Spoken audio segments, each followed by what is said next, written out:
Wasn't Deb Howland terrific? You know? Deb is strong, smart, and she fights from the heart. I am happy to have the chance to support her campaign. You bet. So I want to start by saying a very big thank you to Mary and to Eric and to Arshad and to the entire Netroots Nation for bringing us back together again. Feels like a family reunion. Great to be back at Netroots. And it's always great to have an excuse to come to New Orleans, so we'll add that part. You know, before I get started, I've been to a lot of Netroots nations, and at every single one of them, my friend, our friend, Joel Silberman, has been backstage to give me advice and to cheer me on. He taught so many of us how to stand taller and how to speak louder for the people we fight for. His passing is a tremendous loss for our community, and my heart goes out to the many of you who loved him. So, I can hear Joel's voice. He's telling me to get on with it, and so I will. You know, I first spoke at Netroots 1 week after President Obama had signed Dodd-Frank and the Consumer Financial Protection Bureau into law. And that is a victory that would not have happened without a lot of early Netroots folks. So thank you for that. You know, those of you who were around back then will remember what an uphill fight it was. For over a year, Wall Street spent more than $1 million a day lobbying against this agency. They called in every favor, they pulled every string, they hired every lobbyist that they could find trying to stop us. But we beat them. We beat them. We did. And since then, the CFPB has gotten $12 billion back for 29 million Americans who got cheated by big banks and other powerful corporations. Yeah. And there's a lesson in that. You know, we didn't make that progress just because a professor had a good idea. We made it because we built a broad coalition of people whose lives were directly affected by these issues. A broad coalition of students and veterans and seniors and working men and women across this country.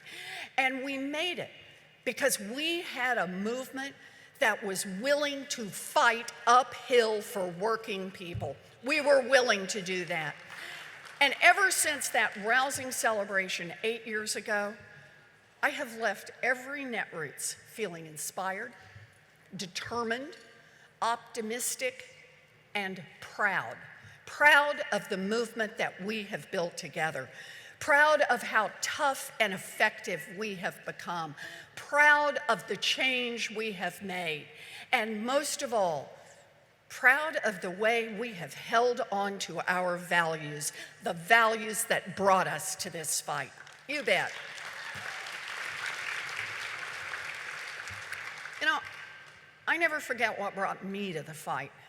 I grew up in Oklahoma. My Okies out there. You know, I grew up on the ragged edge of the middle class, and my daddy worked a lot of different jobs. He ended up as a janitor. He and my mom had 3 boys who all headed off to the military. And then there was me. I was the late in life baby, referred to as the surprise. I was about 30 before I figured out what that meant. And my mother kept saying, "It's okay, honey, it's okay." But for a long time, we were a paycheck to paycheck family. And then slowly, bit by bit, my folks saved up enough money to put a down payment on a 3-bedroom, 1-bath house in a good school district. My folks painted rooms and they worked on flower beds, and they sunk a lot of themselves into that house. It felt like we were starting to pull ahead. And then my daddy had a heart attack. He survived, but he was never the same again. And even after he got out of the hospital, he couldn't go back to the same job. And the bills piled up. We lost the family station wagon. I was a kid, and at night, after my parents thought I was safely in bed, I'd hear them talking. And I'd hear words that sounded like they weighed 1,000,000 pounds. Words like mortgage, words like foreclosure. I heard fear. And one morning, I went into my folks' bedroom, and my mother had laid out her best black dress. And some of you in here know that dress. It's the dress that comes out only for weddings, graduations, and funerals. And my mother was standing there in her slip. She was crying, and she kept saying to herself, "We will not lose this house. We will not lose this house." She was 50 years old. She had never had a regular job. She was scared. She was scared, and she was crying. But by golly, she wrestled on that dress. She washed her face. She blew her nose. She put on her lipstick. She pulled on her high heels, and she walked down to the Sears and got a minimum wage job. And that job, it saved our home, and it saved our family. That is the story that is etched on my heart. It is the story of who I am. But here's the thing about that story. For a long time, I thought that was a story just about my mother, about her courage, about her grit, a story about what women will do to take care of the people they love. Maybe even a story about the American spirit, about pulling up your socks when the going gets tough. But eventually, I came to understand that that story is also a story about government. When I was a little girl, the minimum wage was enough to cover the basics for a family of 3. Today, a full-time minimum wage job doesn't pay the rent on a median 2-bedroom apartment in any state in America. That same job that saved my family 50 years ago wouldn't even keep a mama and baby out of poverty today. So what happened? Well, I'll tell you what happened. When I was a little girl, the guys in Washington set the minimum wage based on what it would take to support a family. And today, the Republicans who run the show and make the decisions like that based on what will maximize profits for the biggest corporations. It really is that simple. And the difference really is that important. Because that story about my family, that story about pride and fear and courage, is a story that countless Americans could tell today about their own families. It's a story that millions and millions of families are living right this minute. And throughout the history of our country, the way that story ends for people who work their hearts out is often determined by one simple question: who does government work for? Is it working for the high and the mighty, or is it working for the people? People save their homes, or they don't. Little girls grow up with a chance to succeed, or they don't. Families make it, or they don't, based on the answer to that question. And that's why, for me, this fight isn't political. It is deeply, deeply personal.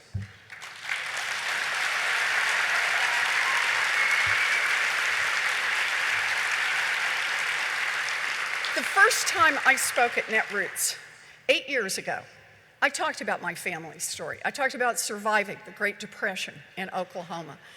And during my research as a law professor, people told me a lot of their stories, not numbers on a page, but their stories. Stories about families that worked hard, that scraped to get ahead, that were on the verge of making it, and then something happened. If it wasn't a medical crisis like it was in my family, it was a lost job or a divorce or a death. But whatever it was, it sent people tumbling over the edge. And that's when the predators in the financial industry jumped at the chance to bleed them dry. I'd hear these stories, and I'd hear the pride, the fear, and the courage. And I also heard that question hanging over people's heads, determining their fate. Who does government work for? The powerful corporations, the banks, the credit card companies that had ruined these families, the ones who had ruined these families' lives just so they could make a few extra bucks, They were getting away with it because those who ran the government weren't willing to stand up for working people. By the early 2000s, companies like Bank of America and Wells Fargo were selling mortgages that were like grenades with the pins pulled out, destined to blow up and cost millions of families their homes. They cheated everyone they could, but they drew a special target on the backs of African Americans and Latinos, selling Black and brown families the worst of the worst mortgages. And all the while, Washington turned a blind eye as our country headed toward an economic meltdown. All the while, Washington made it even easier for these giant corporations to profit by tricking, trapping, and outright cheating hardworking Americans. And here's the part that always just gets to me about this story. We are a democracy. And in a democracy, it doesn't make sense that leaders could be in the business of standing up for the powerful against the powerless. Our leaders should serve the people. I mean, do the math on it.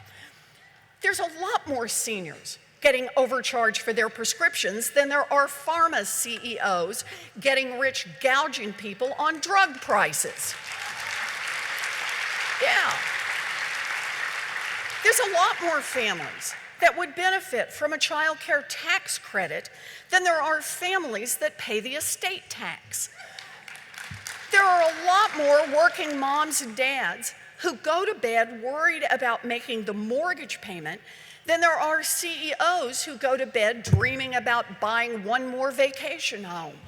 And in a democracy, all of these moms and dads and seniors and students ought to add up to more than a handful of CEOs and billionaires.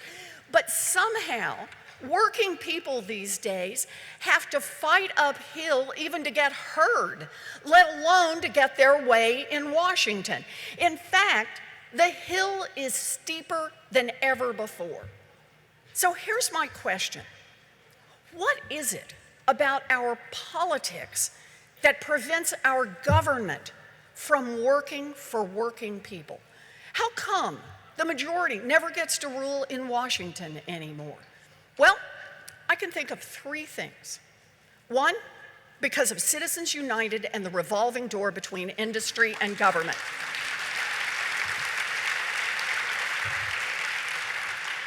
Because of those, money doesn't just talk in Washington. Money shouts, money screams, money commands. And a lot of politicians on both sides of the aisle follow the money. That's one. Two, Republicans have conspired to rig the rules of democracy itself, using everything from partisan gerrymandering to voter suppression to the census. Thanks to their years of work, the system is badly tilted to make it less likely that millions of Americans' votes are actually cast and counted.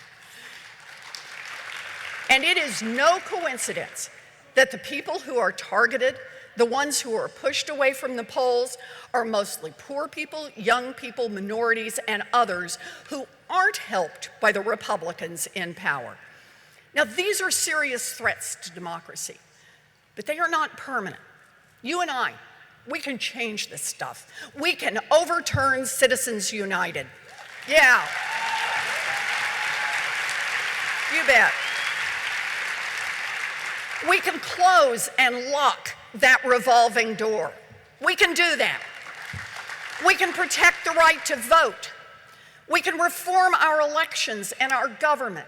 Yeah, we'll have to fight uphill all the way, but we are not without power. We are not without hope, and we are certainly not without motivation. Yep.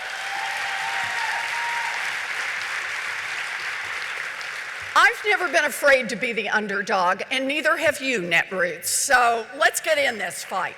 I believe that together we can save democracy. But I said there were three things that keep government from working for working families. Lots of money, rig the rules, and this, the third, The rich and powerful profit when government doesn't work for working people. And they have learned that the best way to stop us from changing the system is to set working people against each other. So they have become the experts at the politics of division. Frankly, it might be the one thing that Donald Trump is really good at. That and kissing up to two-bit dictators. Yeah.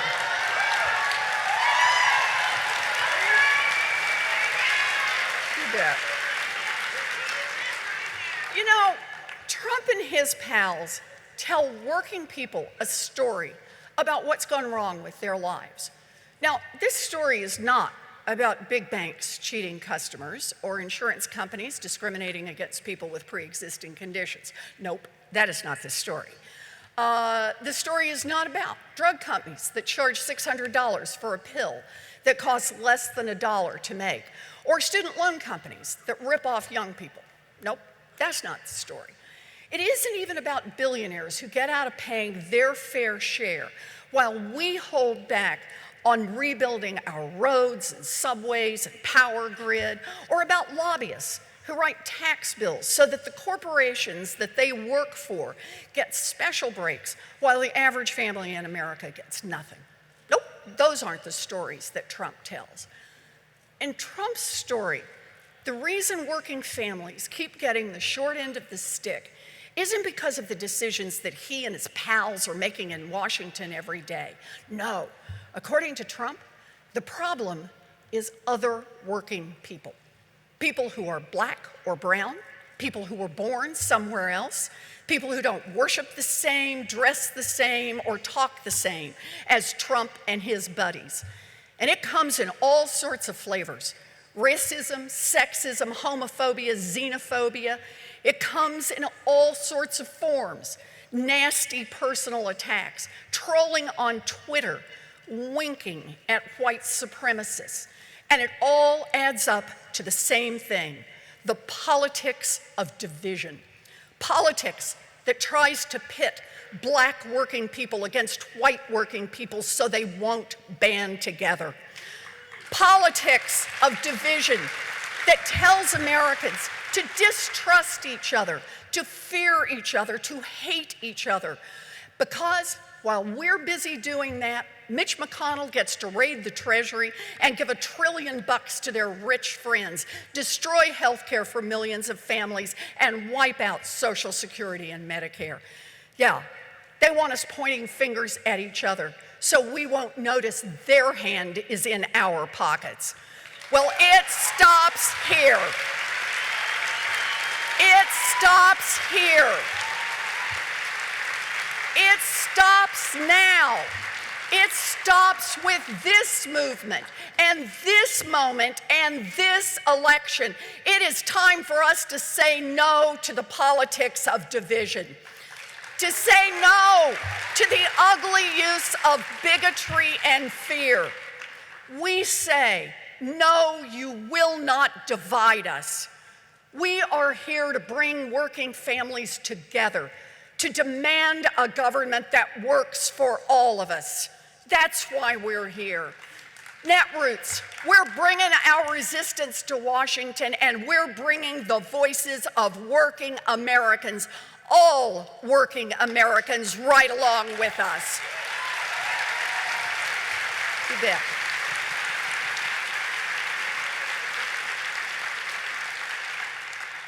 Since Donald Trump took office, I have held 31 town halls across Massachusetts.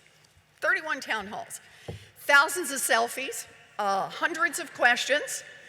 But here's the thing, there is one question I get at every single town hall. And sometimes I actually get it asked twice at the same event. And it's basically, what can I do to get more involved? All across this country, people are seeing that the guys in charge in Washington are running a game on working families. And they are taking it personally. They are stepping up to do something about it.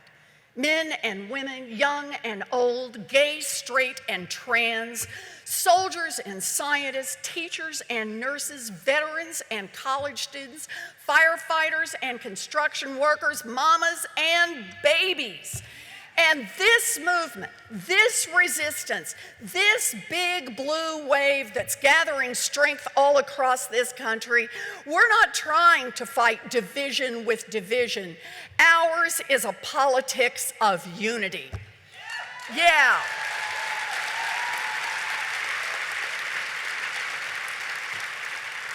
And the reason we're standing together is that for us, these fights are personal. They are about our families and our neighbors and our future. And the stories we tell, yeah, they may not be the same in New Orleans as they are in New England, but they sure rhyme. These stories, etched on each of our hearts, are the threads that hold us together as a country and as a movement. And that's why we can fight for people working factory jobs in small towns and for people working fast food jobs in the inner city. We can do both at the same time.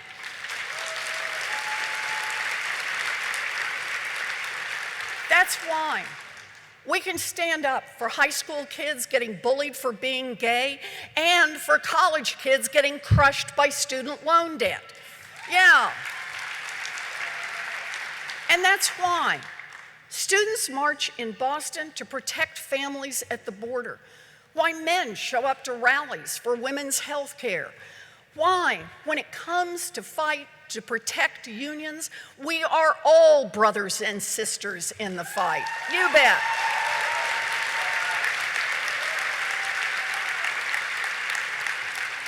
And that is why we have come here to New Orleans. Because we believe that in America, every family deserves a fighting chance. And we are ready to fight as hard as it takes, as long as it takes, to deliver on that promise. You bet.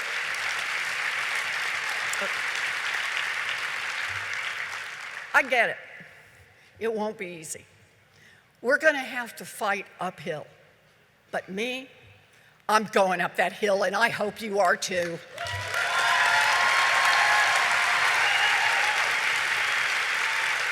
And I hope that when you do, you'll reach your hand out and bring someone else along for the climb, because we can only make it up that hill together. That is why we cannot afford to waste our time arguing about whose fight matters the most. It is one fight. And we have to stand with one another, for one another.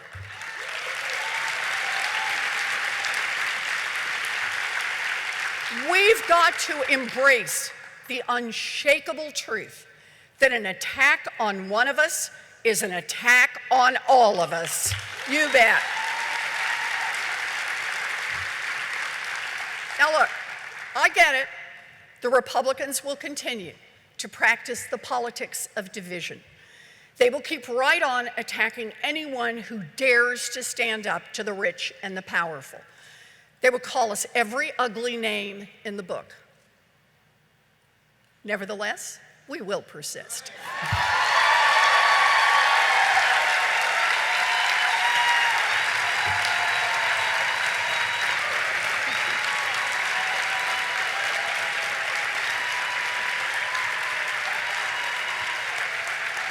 Now, the pundits will say it is impossible for us to build a coalition that cuts across issues and communities. Oh, that's what the pundits will tell us. They'll tell us that Democrats have to choose between being the party of the white working class and the party of Black Lives Matter. They will say it. Nevertheless, we will persist. And even when we succeed, the powerful interests that benefit from the dysfunction in Washington will use their money and their connections to try to drown out the voices of working Americans, to stand in the way of the change that we need. and nevertheless, we will persist.